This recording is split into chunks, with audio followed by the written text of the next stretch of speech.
Exactly. Which one? What's the other one? The third one? MVT it is. Mean value theorem, mean meaning average. What that's saying is, at some point, the derivative is equal to the average. That is the definition of mean value theorem, and it told us continuous on the closed interval, differentiable on the open interval. That's what the beginning says. And that, again, that's a good way. See how they worded it? You got a function continuous, bam, closed interval, differentiable, open interval. Good. What about C and D? Extreme value. Yeah, if you have a continuous function on a closed interval, you have to have a min or a max somewhere, either at where the critical point or an end point. Okay, so you will have those. And then what about B? Not necessarily. It could be. It totally could be true. I don't know what's happening.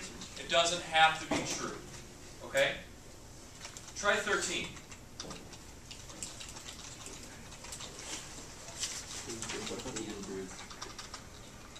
It's differential. Sure.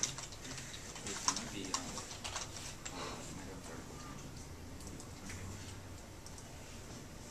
I mean, there's no answer with negative 2. But I mean, it's on a closed interval.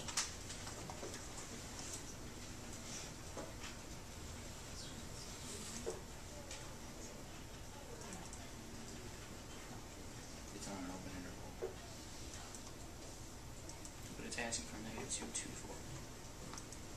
So you stop. But it includes negative 2. Right. No, it doesn't. Oh, it doesn't. Right.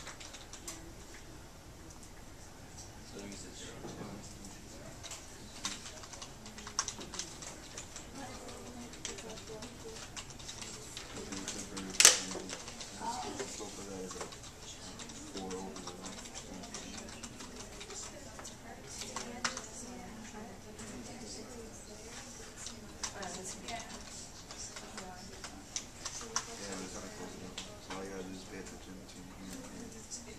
This one's okay. Or, no, C.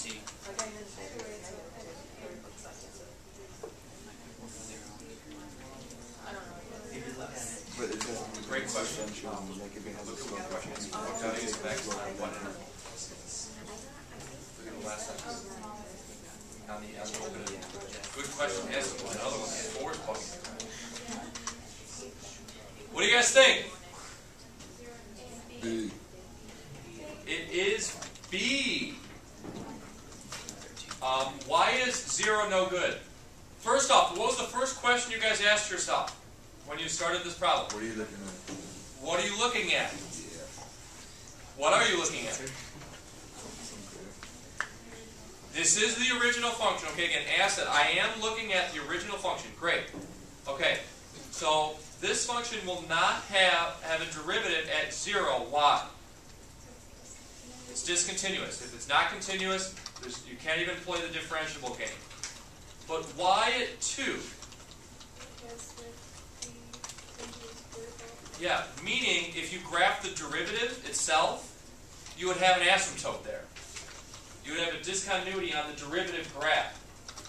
And they kind of hit it. That's why they said it has a vertical tangent, oh, and then, by the way, horizontal tangent. See how they kind of like, oh, by the way, it is? Because it's hard to tell if that is a vertical tangent, so that's why they told you that. But then they said, oh, don't forget about these horizontal tangents over here, guys. Did you see that? Just notice how they did that? They kind of like, no? It was a little trickster. It's like, I'm letting you know it was a vertical tangent, but don't look at these horizontal tangents, too. See them? You're like, why would you tell me that? Yeah, I see. I see. 19.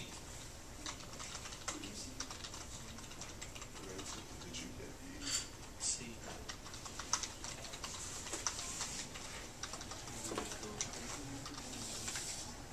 X minus 2 has multiplicity of 2, so it balances, it doesn't hit.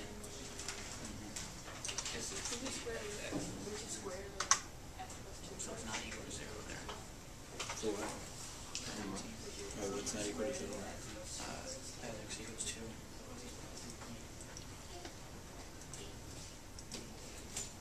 2. Answer. C. why is E completely incorrect if you think that squared is not important? Because 2 is not. Why is 2 not inflection point? Where's my math 4 people? What's happening here? Oh, because It's it's the x-axis. Bouncing off. Bung! If you graph this graph, okay, the overall power, this is the 4th degree, which means what? The overall the function looks like this. 4th degree, positive, it's doing this. So what's happening is this thing is going like this. Anytime you have your roots to an odd power, you're passing through. Bang! Bang! At the 2, bang! It bounces off. Now, you didn't need to know, what you did need to do, there had to be some trick, you know what I'm saying? And they'll totally get you guys. So you're like, oh, 2, -1, 0. If you make a sign chart, like you should do, you know what I'm saying? Just double check to the left and to the right. If I don't know that stuff, and that's fine. If we make a sign chart, okay, I found my candidates. I know my candidates for inflection points are, you know, where this, one of them is, you know, it's where you have the changing concavity. That's the definition of where you have an inflection point. But, so these good candidates would be where it equals 0. So we list them all out, and we check points to the left and to the right.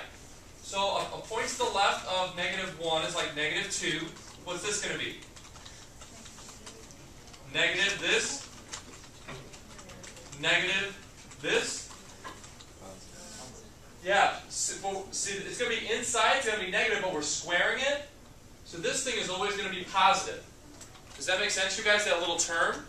So you got something negative times something negative times something positive is a positive. Okay, a number between here is like -0.5. This, positive, this, which makes this section negative. Between 0 and 2, a number like 1. What's this? This, positive. A number over here like 3. This, no change in concavity, and they got you. Just like that. You know what I'm saying? Those little tricksters, they got you. You know what I'm saying? So, you know, one of those things, like when you're doing these problems, like if there's anything you can check, again, like what they're checking here is like understanding that change in concavity, not just where the second derivative equals 0, okay? But it's good you notice, okay, you have a second derivative function. It's asking for inflection points. Where the second derivative equals 0 is a good place to start, but don't forget to check the change in concavity. All right, 24. And just like that, even though you know it, you know what I'm saying? Just like that, you lost your point. You don't know. You're like, I thought I nailed that thing. What happened? You know what I'm saying? Just little. Minus 0.25 last year. You know what I'm saying? Oh, that's why you always guess, because you'll miss those. All right, check out 24.